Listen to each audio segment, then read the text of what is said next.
The Great Molasses Flood of 1919. It was a cold January day in 1919, in the bustling streets of Boston's North End, a neighborhood alive with the sounds of horse-drawn carts, clanging streetcars, and the chatter of immigrants trying to make a new life in America. People went about their daily routines, unaware that something sweet, seemingly harmless, and deadly was quietly waiting for them, high above the narrow streets, in a factory compound. A giant metal tank filled with molasses, thick, dark, sticky syrup, stood silently. To anyone passing by, it looked ordinary, safe, harmless. But inside, pressure was building. Cracks were forming. The molasses was expanding in the unseasonably warm winter air. And at exactly 12:30 p.m., the tank would give way. A wave of molasses, 25 feet high, moving faster than a galloping horse, would tear through the streets, crush buildings, trap people, and change Boston forever. This is the story of the Great Molasses Flood of 1919. A disaster so bizarre, so sticky, and so deadly, it is remembered not just for its tragedy, but for its strange, almost unbelievable nature. Boston in 1919. The city, the people, the streets. To truly understand the disaster, we need to step back and look at Boston in 1919. Boston was a city of contrasts. Elegant brick buildings stood beside crowded tenements. Wealthy merchants walked past struggling immigrants, each chasing the American dream in their own way. The North End, where our story unfolds, was particularly crowded. This neighborhood was home to Italian immigrants, many of whom had arrived just a few years prior. Narrow cobblestone streets wound through rows of brick houses, bustling shops, bakeries, and factories. Life was tough. Winters were bitterly cold, the streets icy, and diseases were still a real threat, especially after the 1918 flu pandemic, which had swept through Boston, leaving families grieving and streets eerily quiet for months. The air was a mix of coal smoke, cooking bread, horse manure, and sweetness. Because one of the largest factories in the area, the Purity Distilling Company, was producing molasses and industrial alcohol, a staple in wartime chemical production and alcohol-based products. The factory loomed large over the neighborhood. Its massive tanks, warehouses, and chimneys dominated the skyline, a constant reminder of industry and commerce. But most importantly, one of these tanks would soon turn from a symbol of progress into an agent of destruction. Residents of the North End were used to the smells and sights of factories. The occasional leak or rumble went unnoticed. Children played in the streets, vendors shouted from their carts, and life carried on as usual. No one imagined that, beneath the calm, something was building silently, waiting for the perfect moment to strike. Molasses? The sweet threat molasses was everywhere in Boston, not just as a food ingredient, but also for industrial purposes. Thick, sticky, and cheap molasses was stored in massive steel tanks for use in alcohol production, shipping, and chemical processing. The Purity Distilling Company had imported molasses from the Caribbean in huge quantities. One tank in particular was enormous. Height, 50 feet width, 90 feet capacity, 3 million gallons. It was constructed in 1915, but there were serious problems from the start. The steel used was thin, rivets were poorly aligned, and engineers warned that it might not withstand pressure. Workers had noticed leaks before. The tank had even slightly bulged on warm days. But the company ignored the warnings. To them, molasses was just a sweet liquid, a commodity.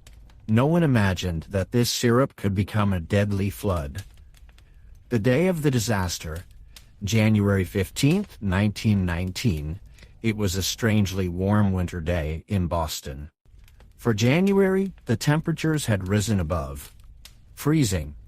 While most Bostonians were relieved to escape the icy cold, the warm weather was silently building a deadly threat inside the North End.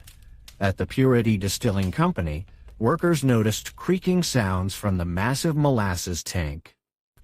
A few drops of syrup had begun to leak through tiny seams. Some joked about it, thinking, "It's just molasses. Nothing to worry about," but the tank was under immense pressure. Molasses expands when it warms, and the steel tank, already thin and poorly riveted, was struggling to contain its contents. Cracks began forming, faint at first, then more visible as the day went on. 12:30 p.m. The moment everything changed, no one could have predicted what would happen next. At exactly 12:30 p.m., the tank gave way with a terrifying roar. Imagine a wall of molasses 25 feet high, moving at 35 miles per hour, faster than a galloping horse. Streets that had been quiet for a moment were suddenly filled with chaos. People screamed. Horses panicked. Carts and vehicles were swept away as the syrup surged through the streets. Buildings crumbled under the force, windows shattered, and sticky molasses coated everything in sight. Eyewitnesses later described the horror. It came like a giant brown wave. People were screaming. Horses were trapped. It was impossible to escape. I thought the world was ending. The wave was unstoppable.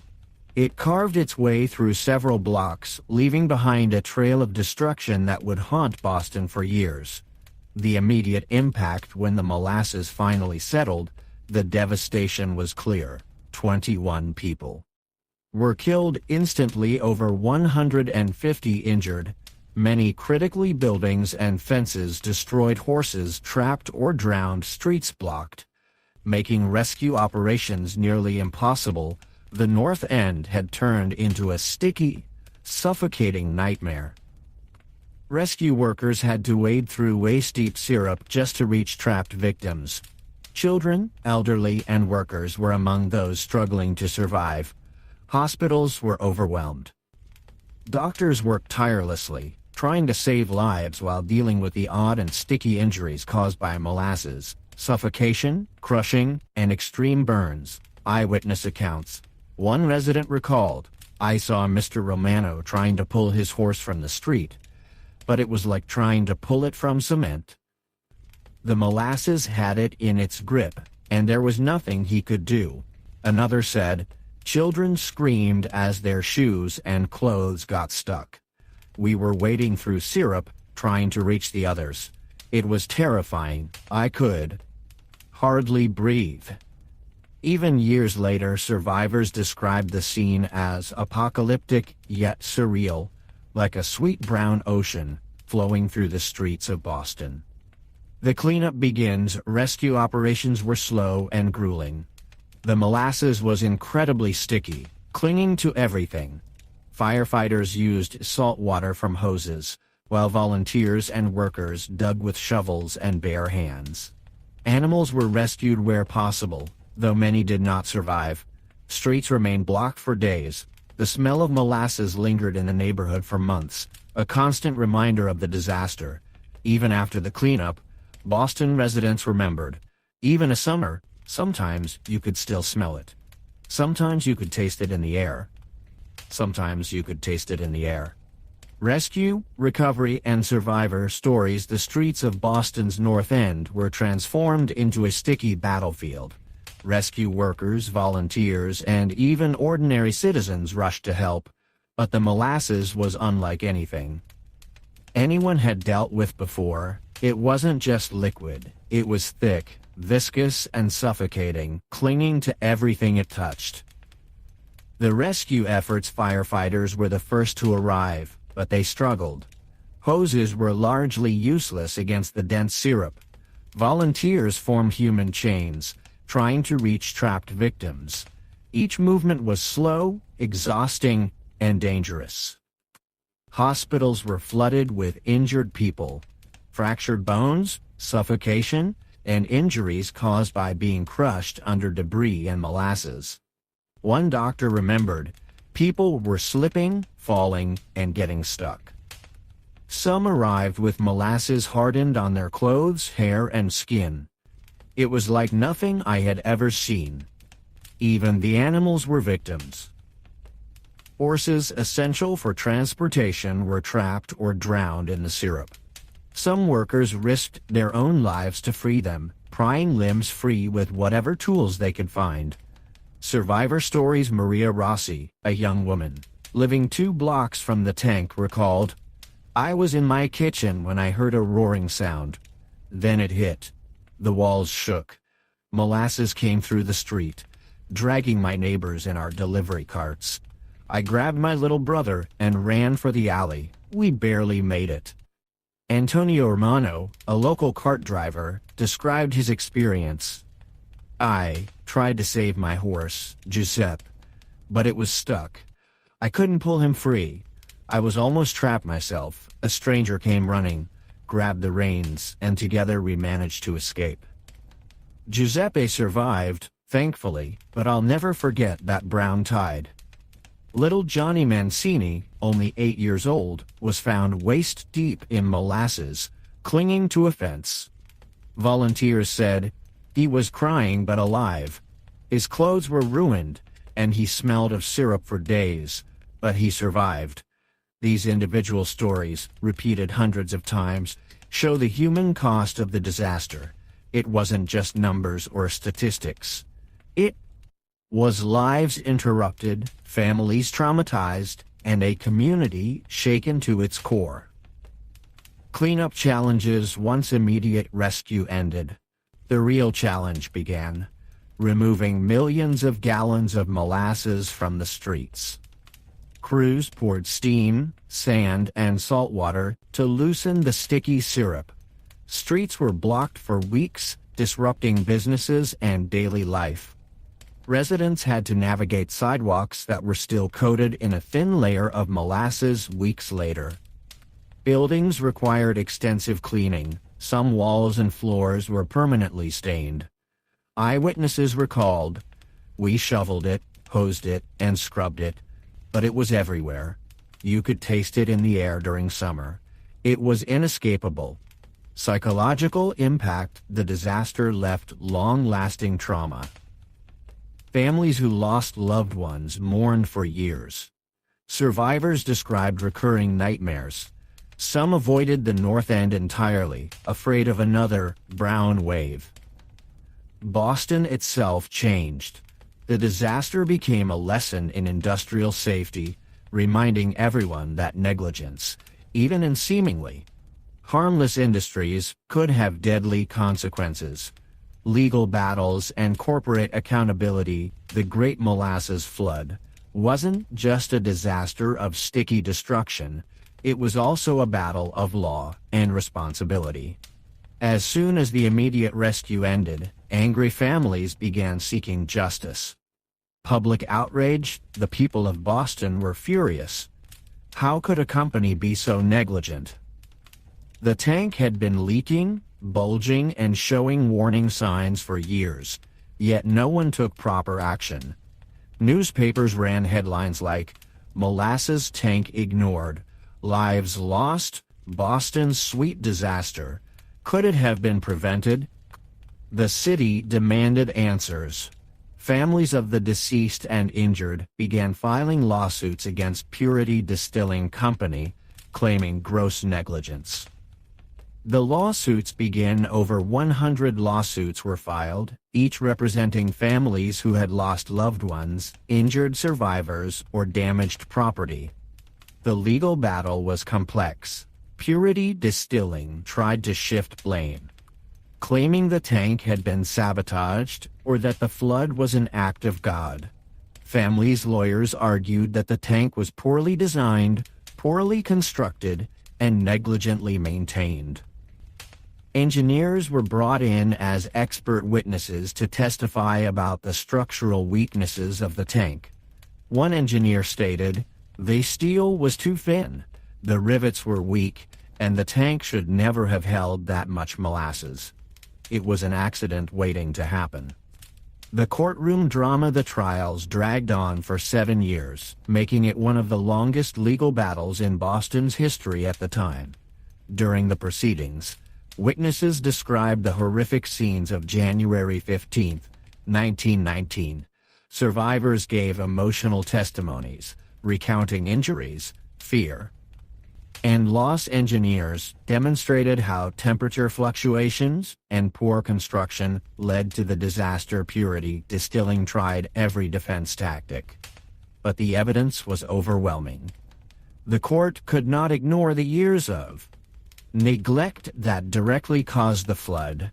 The verdict finally, after years of legal wrangling, the company was found liable. Purity Distilling had to pay millions in damages, a huge sum. At the time, families of victims received compensation, though it could never truly replace the lives lost. The case became a landmark in American corporate liability law, teaching businesses that cutting corners on safety could have deadly consequences.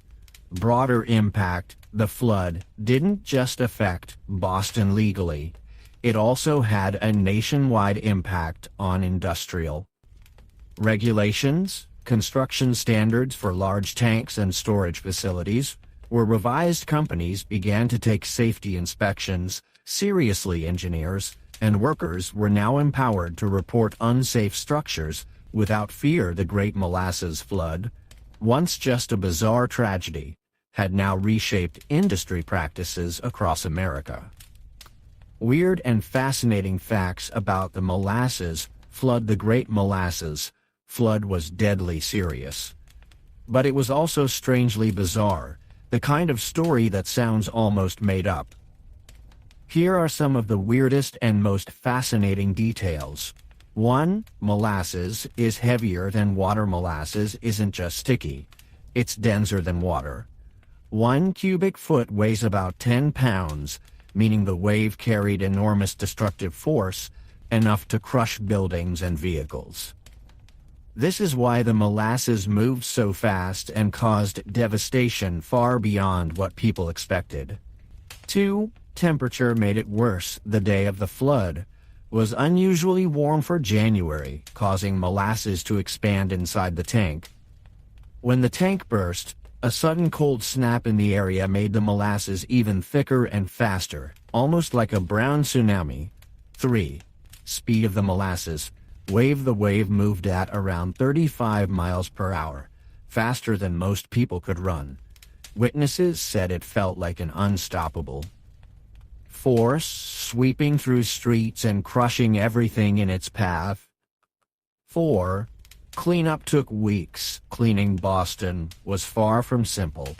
Workers had to use steam, salt water, sand, and shovels to remove molasses from streets and buildings.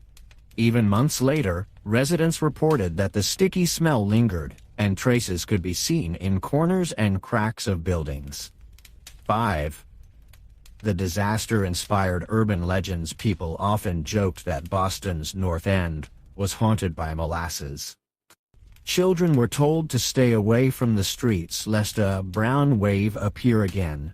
Some even claimed years later that during hot summers they could still taste molasses in the air. 6. Engineering lessons were learned. The flood became a case study in structural engineering. Companies were warned, never underestimate the power of liquids under pressure, even something as seemingly harmless as molasses. Engineers across America studied the tank, making changes in tank design, steel quality, and inspection practices. 7. Animals were victims. 2 horses, essential for transport, were trapped or drowned. Some dogs and cats were also caught in the wave. Rescue crews risked their lives to save animals, a rare moment of heroism amidst chaos. 8. Cultural legacy. The Great Molasses Flood has appeared in books, documentaries, and articles as one of the strangest disasters in American history. It's often used as a bizarre cautionary tale, a story that's both deadly and oddly captivating. Reflection and conclusion. The Great Molasses Flood of 1919 is a story that seems almost too strange to be true. A disaster caused not by fire, earthquake, or war, but by sweet syrup flowing through city streets. Yet it happened, and it left an indelible mark on Boston, its people, and history. Lessons from a sticky disaster. Negligence can be deadly.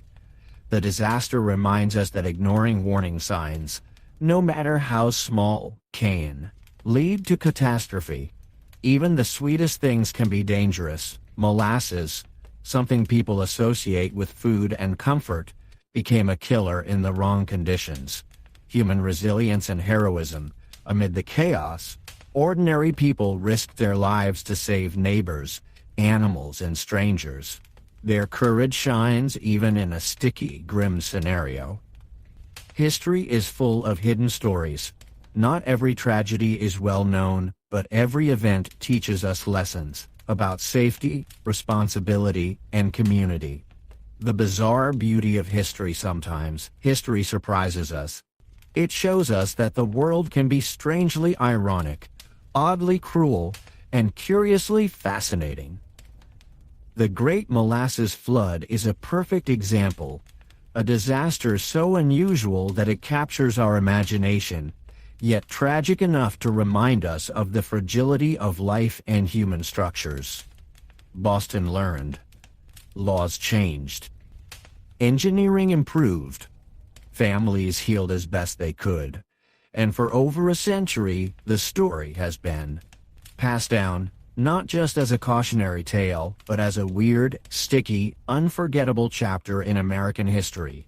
A final thought. So, as you drift off to sleep tonight, imagine this: a cold winter day, people walking the streets, unaware.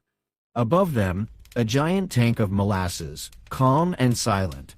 Then suddenly, a brown wave rises, faster than a horse, heavier than water, sweeping through narrow streets. Buildings collapse, people scream, and life changes forever. It's a reminder that history isn't always grand battles, kings, or empires. Sometimes it's sweet, sticky, and terrifying.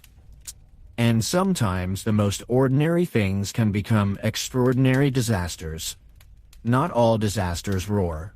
Some creep quietly, silently, in waves of brown, sticky syrup.